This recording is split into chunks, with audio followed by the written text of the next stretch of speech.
안녕하세요. 남편뿐 아니라 시댁 식구들조차 제 발 아래로 두게 된 30대 조승이라고 합니다. 옛 어른들 말에는 언제나 심보를 착하게 써야 복을 받는다는 말이 있잖아요. 사실 저는 그 말이 맞는 줄 알았어요. 언제나 착하게 행동해야 하고 방긋방긋 잘 웃어야 하고 참아야 하고 그래야 하는 줄 알았는데 여러분, 옛말도 가끔은 틀린 게 있더라고요. 항상 꾹꾹 참고 잘 보이려고만 하던 제가 어떻게 시댁 식구들을 구워 삶을 수 있게 됐는지 지금부터 제 이야기 한번 들어보시겠어요? 저는 부모님의 늦둥이 외동딸로 태어났어요. 엄마가 30대 중반에 저를 낳았으니 늦둥이 중에서도 상늦둥이었죠. 저희 집 형편은 그리 넉넉하지도 그렇다고 막 살기 버거울 정도로 팍팍하지도 않았어요. 성실히 벌어 성실히 쓰는 말 그대로 딱 중간이었습니다. 누구보다도 평범하디 평범한 그런 가정이었죠. 맞벌이를 하던 부모님은 눈코 뜰 새 없이 바쁘셨지만 저와 함께 시간을 보내기 위해서 주말만큼은 꼭 비워두려 하셨고 저도 부모님의 마음을 알고 있었기에 주말이 되면 친구들과 일부러 약속을 잡지 않고 집에 있으려 했어요. 이번에 영화 재미있는 거 개봉했다고 하던데 내일 우리 다 같이 영화나 보러 갈까? 아빠, 내일 공장 나가는 날 아니야? 특근이라고 했었잖아. 아유, 매주 나가는 특근인데 하루 정도는 빠질 수 있지. 우리 공주님 영화 보는 거 좋아하잖아. 엄마도 내일 쉰다고 하니까 같이 영화 보러 가자 오랜만에. 우와, 좋아. 가서 영화도 보고 팝콘도 먹자. 카라멜 팝콘으로. 부모님은 정이 많은 분들이셨기 때문에 맞벌이를 하고 계신다고 하더라도 저는 조금도 외로울 틈이 없었어요.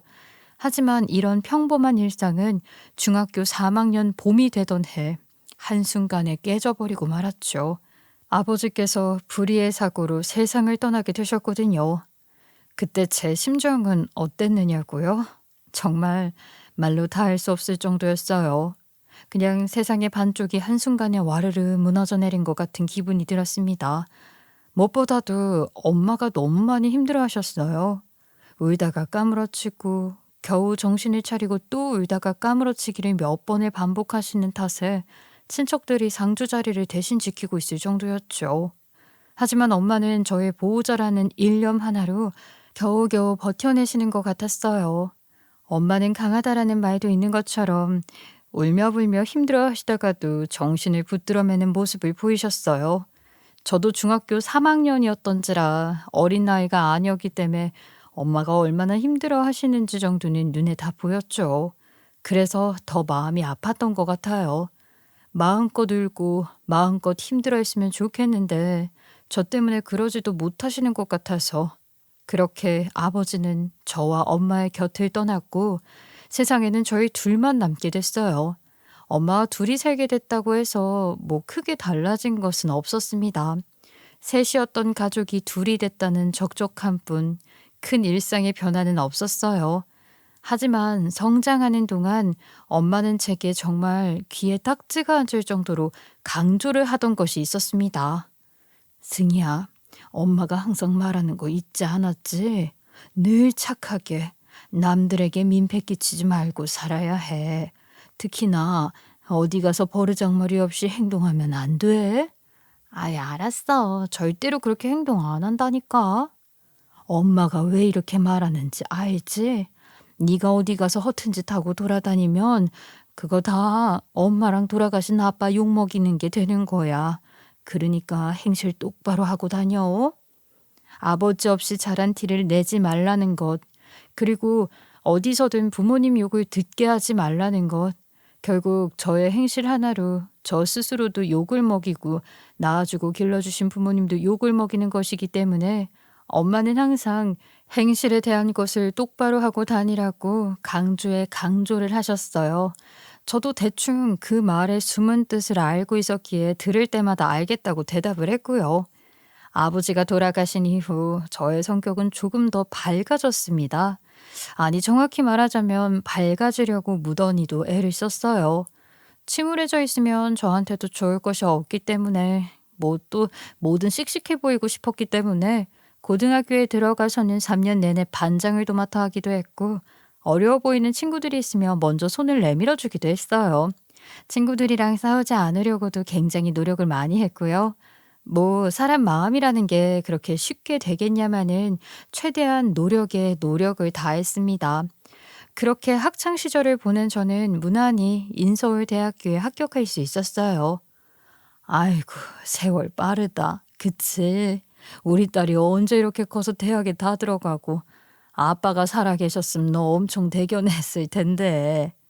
그러니까 아빠는 인서울 안 들어가도 된다고 그냥 건강하게만 커주면 그것밖에 바랄 게 없다고 했었는데 그래도 엄마 딸내미 다 키워놓으니까 좀 후련하지 않아 이제? 아유 무슨 소리를 하는 거야? 나 아직 너 다 안 키웠어. 너 뭘 모르나 본데 육아는 시집장가 보내기 전까지 쭉 이어지는 거야. 그래도 우리 딸 크느라고 참 고생 많이 했다. 대학 등록금은 엄마가 저를 주려고 열심히 모아놓으신 걸로 가볍게 해결을 할 수 있었어요. 고등학교를 벗어나 대학에 처음 들어왔을 때는 모든 것이 낯설었어요.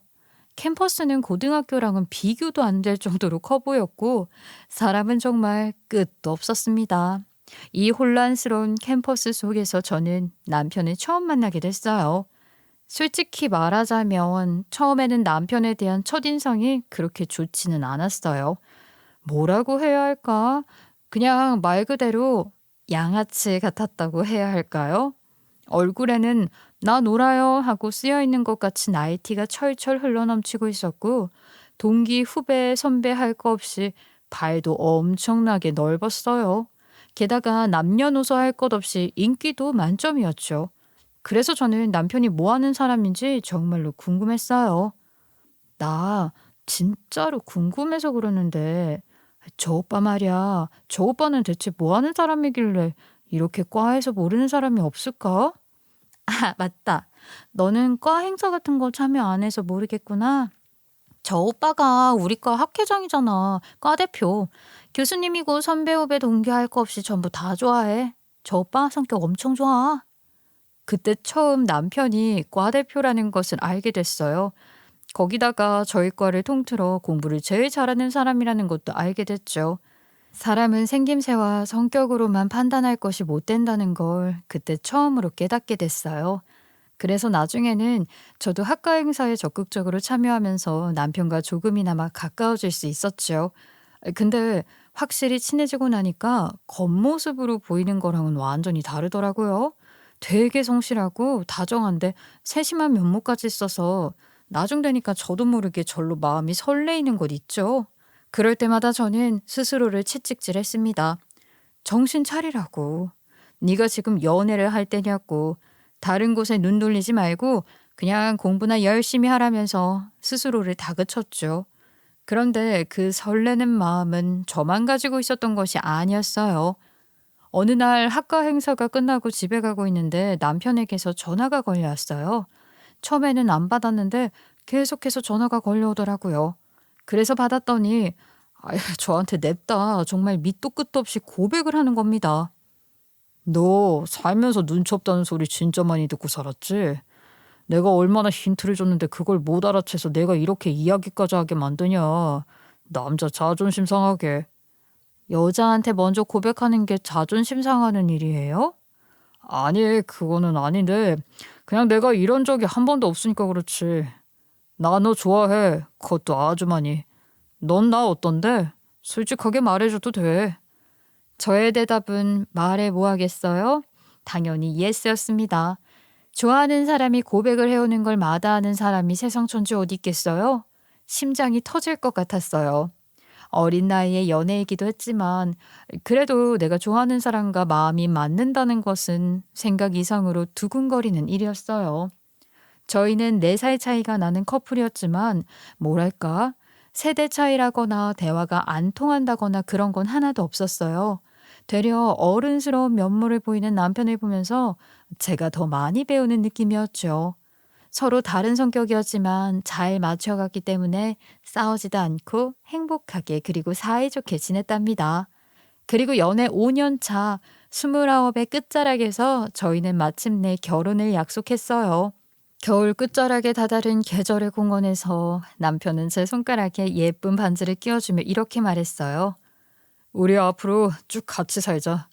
내가 밤하늘에 별도 달도 따다 주겠다는 말은 못하겠지만 그래도 그 손에 물 한 방울 안 묻히고 살 수 있도록 노력할게. 서투른 남편의 프로포즈에 웃음이 절로 나왔더랬죠.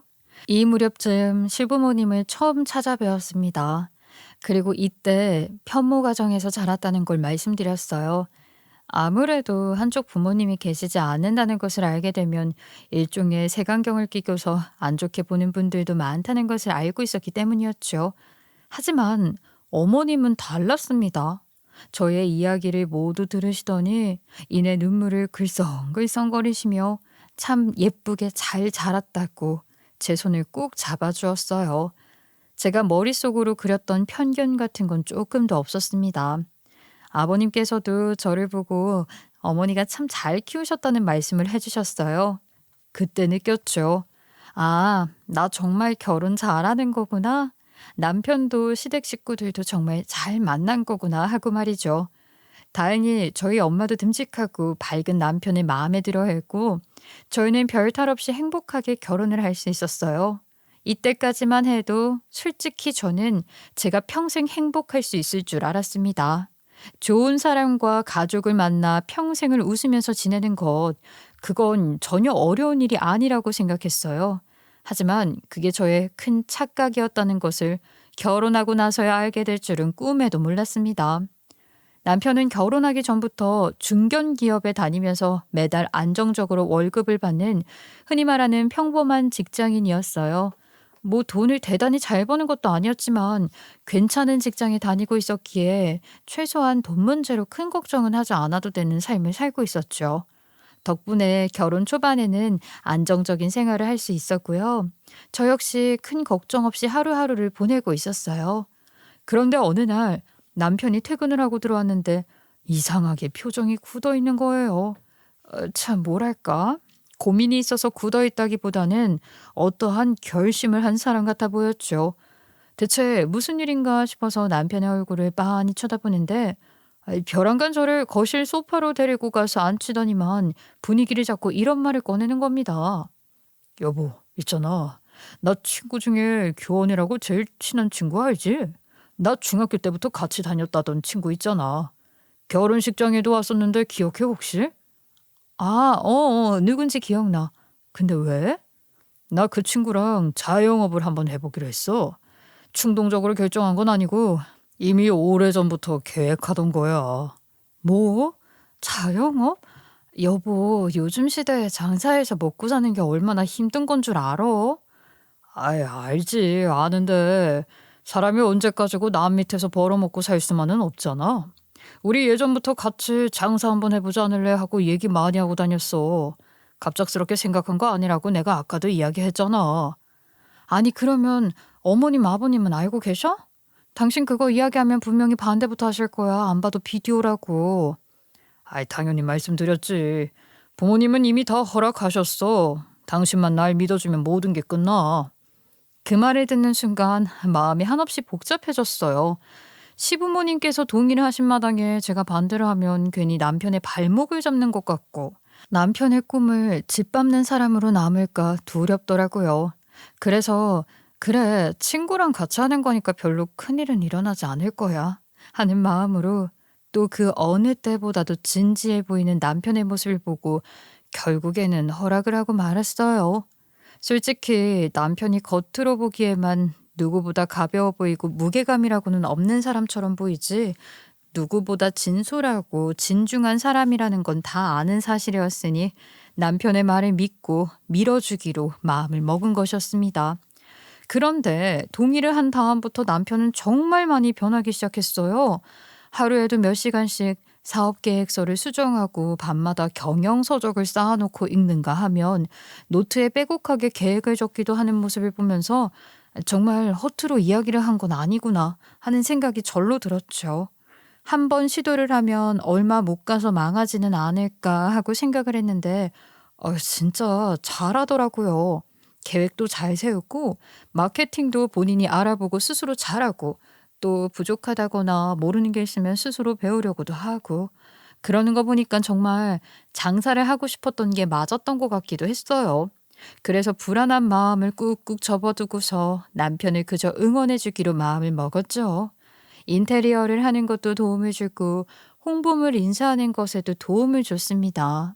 이렇게 가게는 야심차게 오픈을 했고 오픈하자마자 생각보다는 잘 되더라고요. 초반에만 잠깐 손님이 반짝 올 줄 알았는데 생각보다 맛있다고 입소문이 나면서 단골이 늘어났고 가게 매출 또한 눈에 띄게 안정되기 시작했어요. 근심 걱정이 가득했던 남편의 얼굴에도 웃음꽃이 활짝 피어났습니다. 내가 뭐라고 했어? 이거 분명히 잘 될 거라고 했지. 당신 남편 어때? 완전히 100점짜리 남편이지 않아? 그래, 우리 남편 정말 대단하다. 왜 진작에 장사하고 싶어 하는 걸 몰랐지? 이렇게 재능이 있을 줄 알았으면 진즉에 팍팍 밀어줬어야 하는 건데. 그 순간만큼은 정말 행복했어요. 새로운 것으로 잘 될 수 있다는 희망을 처음으로 느낄 수 있었으니까요. 하지만 그 기쁨은 그렇게 오래 가지 않았어요. 문제는 완전히 엉뚱한 곳, 저희 시댁에서부터 시작이 됐습니다. 남편의 장사가 잘 되어가고 어지간한 직장인의 연봉까지도 뛰어 넘어갈 무렵쯤부터 시부모님은 은근슬쩍 남편을 띄워주고 저를 낮추기 시작하셨어요. 예, 설마 하는 노파심으로 물어보는 건데, 너 우리 승환이 등에다가 빨대 꽂아놓고 사는 거 아니지? 아유, 어머니는 무슨 그런 말씀을 하세요. 등에 빨대를 꽂아놓다니요. 이 사람도 같이 돈을 버는데 왜 그러겠어요, 굳이? 아니, 그냥 남편이 자기보다 돈을 더 잘 벌면 그런 애들이 꼭 한둘씩은 있다고 그러더라고. 뭐 꼭 그렇다는 게 아니라 그냥 걱정이 돼서 물어본 거야. 걱정이 됐어? 아유, 그래도 너는 복 받은 줄 알아. 우리 승환이 같은 애가 세상 천지 어딨니? 아, 이런 말부터 시작해서 누구네 집 며느리는 이번에 시어머니 생신 선물로 명품 가방을 사줬다는 등 너는 언제 우리 아들처럼 돈을 벌어볼 거냐는 등 온갖 시덥잖은 말로 꼬투리를 잡고 늘어지기 시작하셨어요. 근데 솔직히 말하면요. 그런 말들은요. 제게 조금도 지장을 입히지가 않았어요. 저도 직장에서 벌 만큼은 버는 사람이었던 데다가 시부모님께 못 해드리는 편도 아니었기도 했고요. 물론 저렇게 말씀을 하신 걸 봐서는 저만의 생각일 수도 있겠지만요. 근데 이렇게 저를 향해 대놓고 비아냥을 펼치는 시부모님보다 더 미웠던 건 저런 소리를 두 귀로 듣고도 아무런 말을 하지 않는 남편이었습니다. 원래 이런 말을 하면 옆에서 제일 먼저 발을 뻗고 방어를 해줘야 할 사람이 남편인데 저희 남편은 그렇지 않고 그냥 강 건너 불구경을 하는 것처럼 방관을 하고만 있었어요. 그래서 저는 시부모님이 제게 웃으면서 가시돋친 한마디를 하실 때마다 더 활짝 웃으며 10마디를 날렸죠. 따박따박 아주 야무지게 말대답을 했어요. 그럴 때마다 남편은 제게 투덜거리곤 했고요. 아니, 당신은 왜 자꾸 우리 부모님을 못 이겨먹어서 안달이 난 사람 같지? 왜 자꾸 어른한테 말대답을 해? 그냥 그런가 보다 하고 예 하면 되는 걸 가지고. 그 감정이 아깝지도 않어? 아니, 내가 이야기를 하지 않음으로써 받는 스트레스가 나한테는 더 아까워. 차라리 그냥 10마디를 해버리고 말지. 안 그러면 내 속이 썩어 들어가. 그리고 어머님, 아버님께 말대답하는 게 듣기 싫으면 자기가 중간 역할을 좀 잘하던가. 어릴 적 저희 엄마는 제게 항상 어른들에게 잘하고 예의 바르게 행동해야 한다라고 주구장창 말씀을 하셨지만 입을 꾹 다물고 있으면 완전히 바보가 되는 거 아니겠어요? 그래서 할 말은 해야 한다는 마인드로 살아가려고 마음을 먹었습니다. 그러던 어느 날 제게 정말 예상하지 못했던 뜻밖의 불행 하나가 찾아왔어요. 평생 동안을 저 하나만 바라보고 저를 위해 살아온 엄마가 교통사고를 당해서 반신마비가 된 것이었어요. 의사 선생님 말로는 재활치료만 해도 1년 이상 걸릴 거고 재활치료를 한다고 하더라도 나아질 거라는 확신을 할 수가 없을 거라고 하시더라고요. 교통사고를 당했음에도 불구하고 목숨을 건진 것만으로도 다행이었지만 반신마비라니. 재활을 해도 나아지지 않을 수 있다는 말에 저의 세상이 송두리째 무너져 내린 것 같았습니다. 무엇보다 이 상황에서 가장 고통스러울 사람은 엄마라고 생각했어요. 몸을 움직이고 싶어도 자유롭게 움직일 수 없고 기약 없는 치료를 받아야 했으니까요. 그렇게 억장이 무너져 저는 하염없이 울기만 했습니다. 그때는 남편도 항상 울기만 하는 저의 옆을 지켜줬고 괜찮을 거라고, 다 잘 될 수 있을 거라고 하염없이 위로를 해줬어요. 게다가 저희 엄마의 병수발까지 모두 도와줬는데요. 전 이런 남편이 참 고마웠는데 시부모님은 전혀 다르게 생각을 하고 계시더라고요. 엄마가 사고가 나서 반신마비가 됐다는 소식을 접하시자마자 이런 말부터 하시더군요. 아이고 세상에 어쩌다가 그런 사고를 당하셨다니. 안타깝기도 하지. 아이, 그런데 혹시나 해서 물어보는 건데 사부인 병간호를 승환이한테 시킨다거나 하지는 않겠지? 그게 무슨 말씀이세요, 어머님? 아니 원래 엄마 간병은 딸이 하는 게 제일 최고라고 하잖니. 사위는 옆에서 그저 아무짝에도 도움이 안 될 텐데 혹시라도 그런 거 시키는 거 아닌가 해서 물어봐. 그리고 사부인 병원비는 누가 부담을 하기로 했니? 제가 승환 씨한테 다 내라고 말할까 봐 여쭤보시는 거 맞아요? 승환 씨가 저보다 돈 더 잘 버니까 괜히 돈 뜯어먹을까 봐 걱정이 돼서요. 어머 얘는 큰일 날 소리를. 아니 무슨 말을 그렇게 정내미 없이 하니 너는. 시엄마로서 이런 걱정 정도는 할 수 있는 거 아니니? 자고로 원래 사위는 처가에다가 돈을 그렇게 많이 쓰는 거 아니라고 했어. 네, 걱정하지 마세요, 어머님. 병원비요, 일절 제가 다 부담하기로 했고 나머지는 보험회사에서 보험금 나올 거고요. 교통사고 합의금도 받기로 했으니까 그걸로 충분히 해결할 수 있어요. 그리고요, 병수발도 승환 씨 안 시키고 제가 회사 다니면서 들 거고 간병인도 들 거예요. 병원에서 근무하시는 선생님들도 엄마 잘 돌봐주시고 계시니까 걱정하지 마세요. 아이고, 너는 또 뭘 그렇게 내 말을 예민하게 받아들이니? 그냥 노파심에 한마디 한 거지, 노파심에. 하여튼 그렇게 사소한 거 하나에도 예민하게 반응을 해서 인생 피곤해서 어떻게 살려고 그러니? 저렇게 말을 하는데 어찌나 얄밉던지. 만약 어른이 아니라 친구였다면요, 옆에서 한번 크게 꼬집어주고 싶을 정도였어요. 아니, 사람이 말하는 게 아다르고 어다른 건데 어머님은 그걸 전혀 모르시는 것 같았습니다. 게다가 남편은 옆에서 희죽희죽거리면서 아유 엄마, 안 그래도 장모님 편찮으신데 그런 얘기는 어지간하면 하지 마 라는 말을 대충 짓거리며 이 상황만 무마하려고 했어요. 아버님 역시 어머님의 말에 별말 얹지 않으셨고요. 쌓인 걸로만 생각을 한다면 집안을 다 엎어버려도 할 말이 없는 부분이었지만 이때까지만 해도 저는 참 잘 참았습니다. 하지만 어느 날 병원으로부터 한 통의 전화를 받게 됐어요.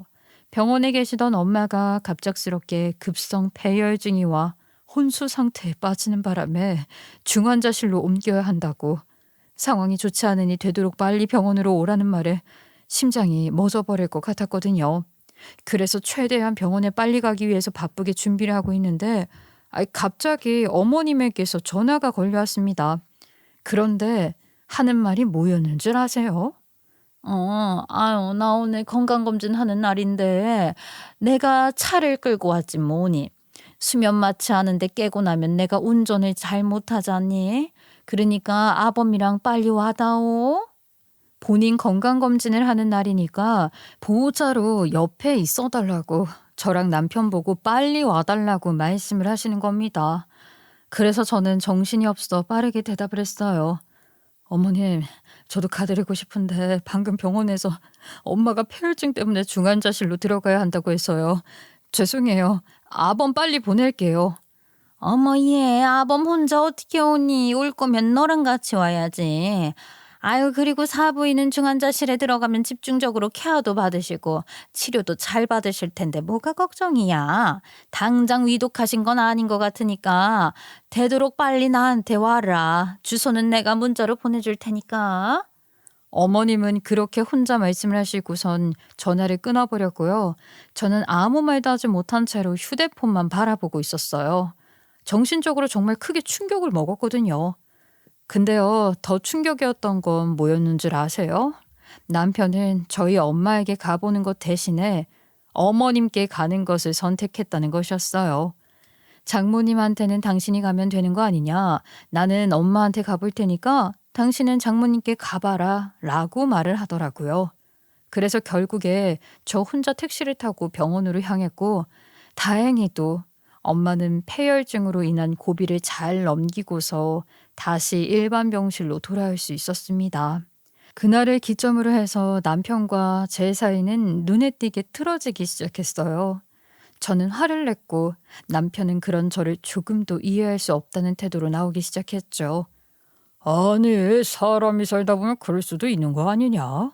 그런 걸로 뭐하러 이렇게까지 화를 내? 솔직히 장모님보다 그 수면 마취 깨고 나서 덜 풀린 채로 운전하고 가다가 우리 엄마가 먼저 사고 나서 저 세상 갈 수도 있었던 거 아니냐? 그래서 사고 났어? 어머님 돌아가셨어? 아니잖아. 그러니까 내 말은 위험한 순서부터 일을 처리하는 게 맞는 거 아니냐는 거지. 모든 일에도 순서라는 게 있잖아. 순서. 그래. 막말로 어머님이 수면 마취 덜 깨셔서 운전하시다가 사고 나서 돌아가실 수도 있었겠지. 근데 반대로 생각해보면 어머님이 그러실 뿐이야? 본인 몸을 얼마나 끔찍하게 챙기시는데 수면 마취 덜 깨고 운전대 잡는 그런 몰상식한 행동을 하시겠냐고. 뭐? 몰상식? 아, 당신 지금 몰상식이라고 그랬어? 그래, 몰상식. 어머님은 어머님 몸 알아서 잘 챙기실 거니까 걱정 없었던 거고 난 우리 엄마가 먼저였어. 우리 엄마는 그날 돌아가실 수도 있었다고.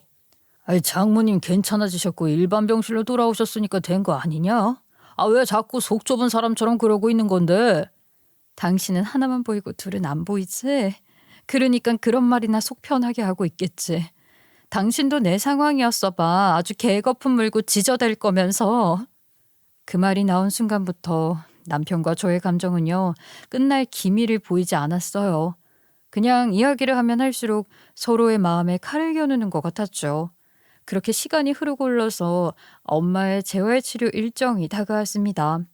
그런데 그날은 이상하리만치 엄마의 컨디션이 좋지 않다고 전화를 받았기에 우선 회사에 출근을 했다가 반차를 쓴 다음에 엄마가 입원해 계시는 병원으로 향할 예정이었어요. 회사에서도 이런 제 상황을 잘 이해해 주셨기 때문에 반차를 내는 것도 수월하게 할 수 있었고요. 그렇게 오전 근무를 마치고 병원으로 가려고 회사를 나오는데 벼랑간 제 쪽을 향해 누군가 크락션을 한 번 울리는 거예요. 그래서 처음엔 잘못 들은 줄 알았더니 한 번 더 들리는 겁니다. 그래서 고개를 돌렸더니 남편 차가 앞에 딱 대기를 하고 있는 거예요.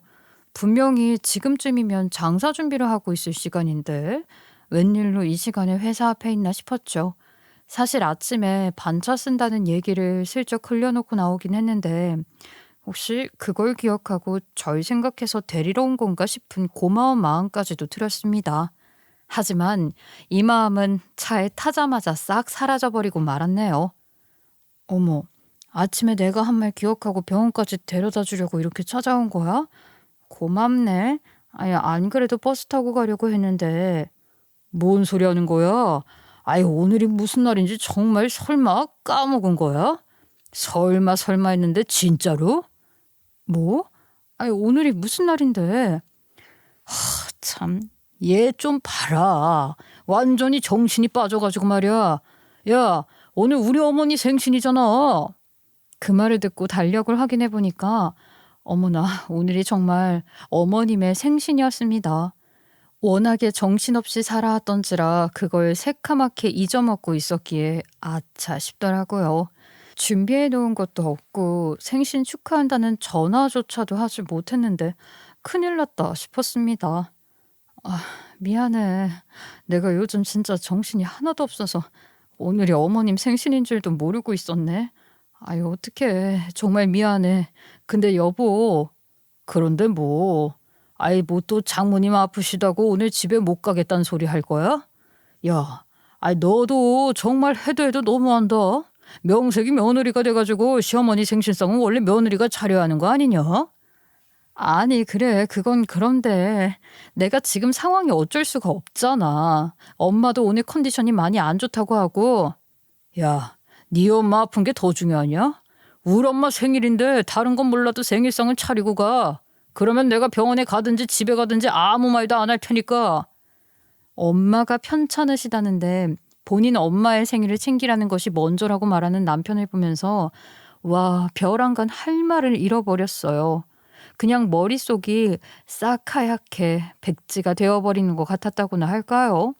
남편의 입에서 저런 말까지 나올 거라곤 상상조차 하지 못했기에 저는 한참 동안 남편의 얼굴만 바라보다가 순간 웃음을 푸아하고 크게 터뜨려 버렸어요. 남편은 그런 저를 바라보며 왜 웃냐고 계속 소리를 질렀고 그럼에도 불구하고 저는 미쳐버린 사람 마냥 눈물까지 흘리면서 깔깔 웃었습니다. 그리고 겨우 마음을 진정시킨 다음 남편의 얼굴을 바라보며 해맑게 웃어 보였죠.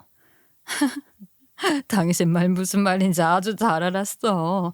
근데 오늘 당신이 내뱉은 말을 평생 동안 두고두고 후회하게 될 거야. 아이, 뭔 소리라는 거야 진짜. 내가 이걸 왜 후회하는데?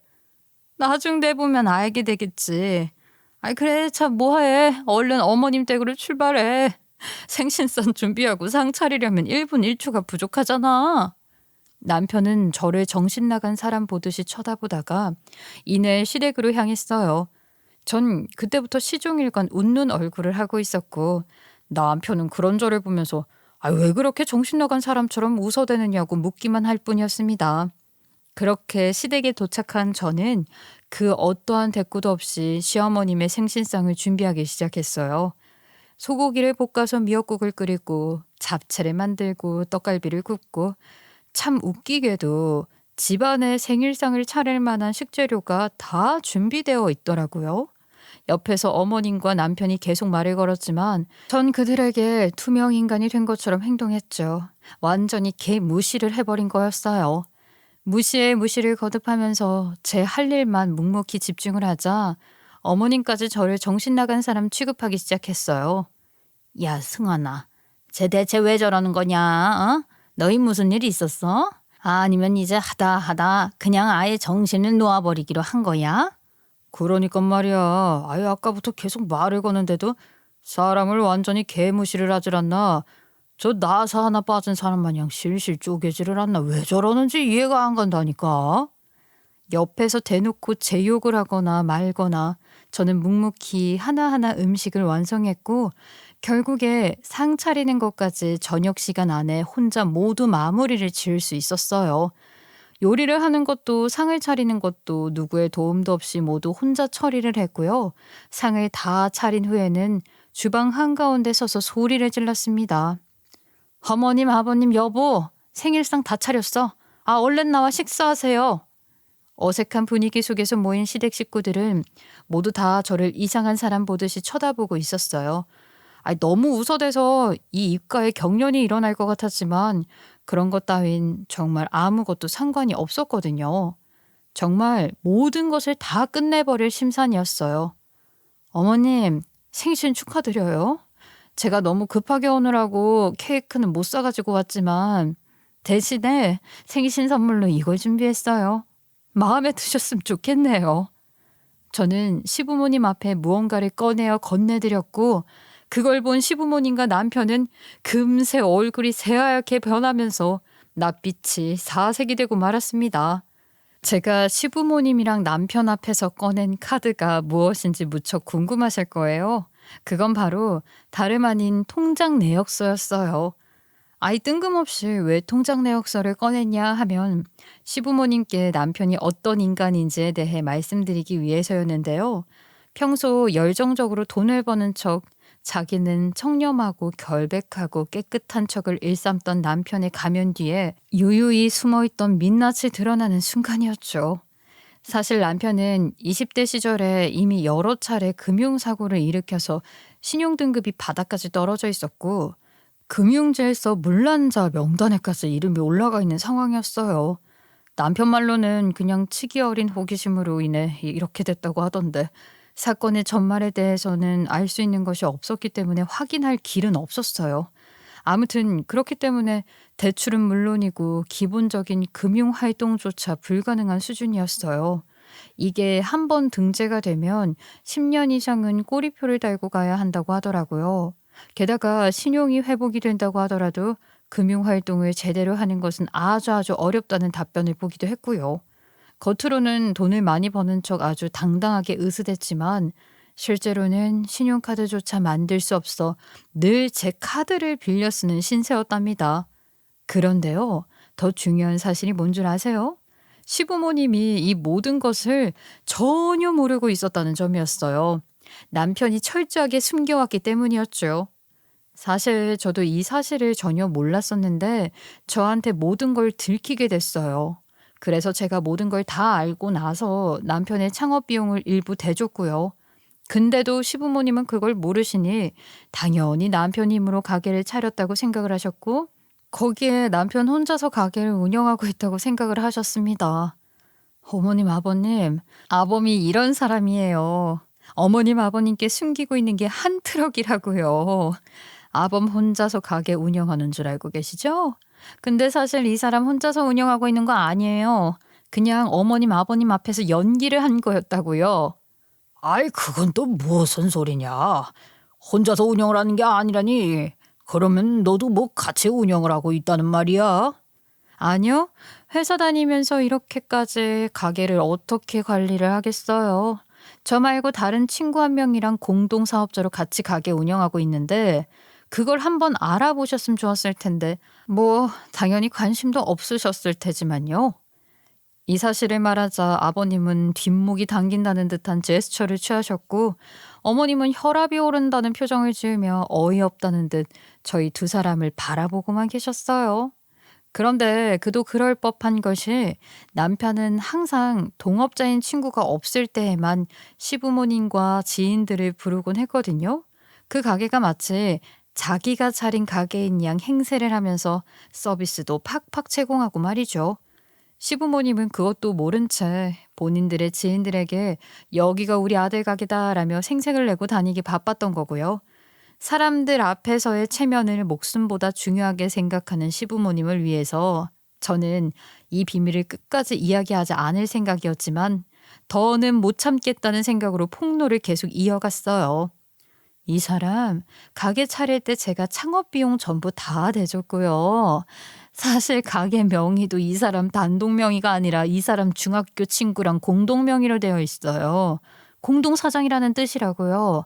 어머님, 아버님께는 이런 방구 아무 말도 없었겠죠, 당연히? 야, 너 오늘 같은 날에 어디서 거짓말을 해? 속일 사람이 없어서 시부모를 속이려고 들어? 왜? 너희 엄마한테 가지 말라고? 내 생일상이나 차리라고 하니까 부하가 치밀든? 그래서 없는 사실까지 만들어서 지금 이렇게 분위기를 초치려고 하는 거야. 너 그런 거라면 당장 그만둬라. 더 듣고 있는 것도 아주 역겨우니까. 그래, 오늘같이 좋은 날 이렇게 분위기 망치는 것도 못할 짓이다. 네 마음은 대충 이해는 하겠다마는 어린애같이 유치한 짓은 그만하고. 어머님, 아버님, 저도 이게 다 거짓말이었으면 좋겠거든요.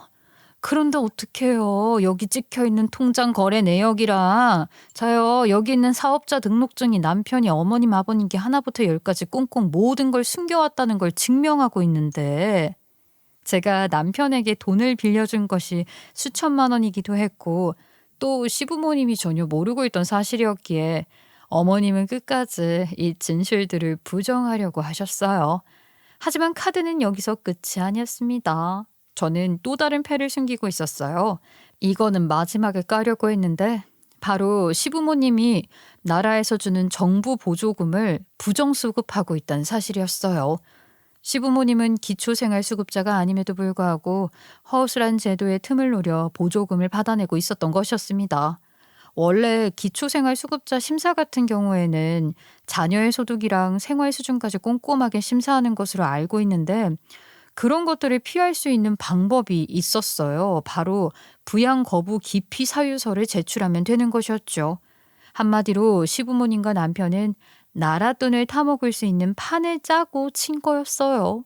자식이 부양을 거부하거나 할 수 없는 사유를 허위로 만든 다음에 증빙 서류까지 모두 조작을 한 다음에 동사무소에 찾아가 우리는 이런 상황이다. 정말 힘들게 살고 있다라는 것을 입증한 것이었습니다.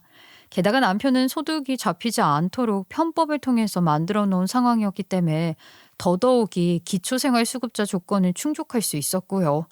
제가 이 일을 어떻게 알게 됐느냐고요? 아니, 뭐 별건 없었어요. 남편이랑 어머님이 통화하는 걸 어느 날 새벽에 문득 다 듣게 됐거든요. 그리고 부엌에서 몰래 통화 내용을 들으면서 녹취까지 모두 완료해 놓은 상황이었죠. 남편과 시부모님은 당연히 상상도 하지 못했을 거예요. 그리고 이것조차 믿지 않을 시부모님과 남편을 위해 눈앞에서 녹음한 내용을 재생시켰습니다. 그러니까 아주 그냥 할 말을 싹 잃어버리는데 아이고 그 꼴이 어찌나 웃겼는지 몰라요. 아까 전까지만 해도 아주 뻔뻔한 얼굴로 제게 거짓말을 논하지 말라며 쏘아붙이기 바빴던 인간들이 이제는 사색이 되어서 떨리는 표정으로 저를 바라보는 것이 너무나도 기괴하다고 생각이 들었어요. 저는 녹음을 끄고서 여유 있는 미소를 지으며 말했죠. 보조금 부정수급한 거 신고하면 환수는 물론이고 몇 배로 더 물어내야 하는 거 아시죠? 한두 해 받으신 게 아닌 것 같던데 양심도 없으세요? 예, 아가, 예. 아유, 너는 성격이 왜 그렇게 급하니? 예, 신고라니. 너 가족끼리 그러는 거 아니야? 그래. 아이 가족끼리 그냥 말로 잘 해결하면 되는 일인데 무슨 신고는 신고냐. 굳이 일을 키워서 좋을 것도 없고 그냥 저 우리 선에서 깔끔하게 해결하면 되는 일 아니겠냐. 아유 이럴 때만 가족이죠. 어머님 입에서 우리가 가족이라는 말을 처음 들어보는 것 같은데요. 아유, 내가 그랬나? 아가, 미안다. 네가 지금 너무나도 화가 나서 흥분을 좀 한 것 같은데 우선 진정을 좀 하고. 어머님 저 지금 누구보다 이성적이에요?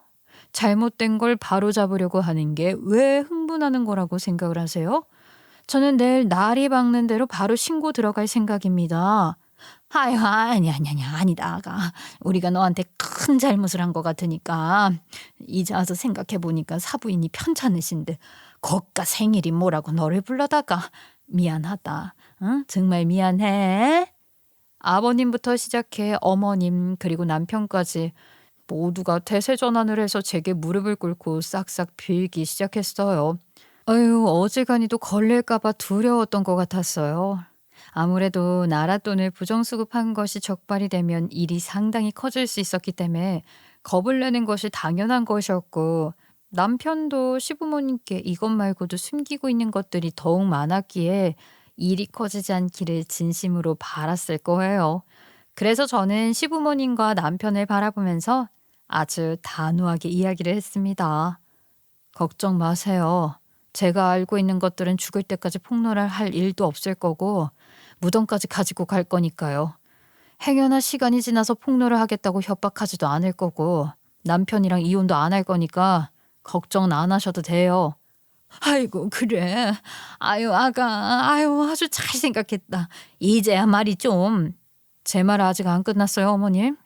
제가 모든 걸 안 하는 대신 당장 그 부정수급 받고 있던 거 중단하세요. 그리고 제가 며느리로서 제대로 된 도리를 할 거라고 더 이상은 바라지도 마시고요. 이제부터는 어떤 일이 있어도 명절이라도 시댁 식구들이랑은 왕래하고 싶지 않아요. 아이 여보 그거는 좀 아닌 것 같은데. 아니, 나는 마음을 단단히 먹었어. 이제 더 이상 나도 스트레스 받기 싫고 이런 일로 설왕설래하고 싶지 않아. 제 마음은 더 이상 바뀌지 않을 거니까 그렇게들 아세요. 저는 인생 처음 시부모님과 남편 앞에서 아주 단호한 태도로 저의 의견을 말할 수 있었어요. 와, 그런데 이렇게 이야기를 하니까 그냥 뭐라고 해야 할까요? 마음 한구석에 꽉 막혀있던 것들이 뻥 하고 뚫리는 것 같았습니다. 아유, 진작 이렇게 이야기 좀 하고 살 걸 하는 생각도 들었고요. 그 일이 있고 난 후 시부모님과 남편은 저의 요청을 단 한마디의 꼬투리도 없이 모두 수락을 했어요. 아마 시부모님과 남편도 아주 잘 알고 있었을 겁니다. 본인들이 법적인 피해에서 벗어나기 위해서는 제 말에 따르는 수밖에 없다는 걸요. 솔직히 말하면 그 순간만큼은 속이 다 시원했어요.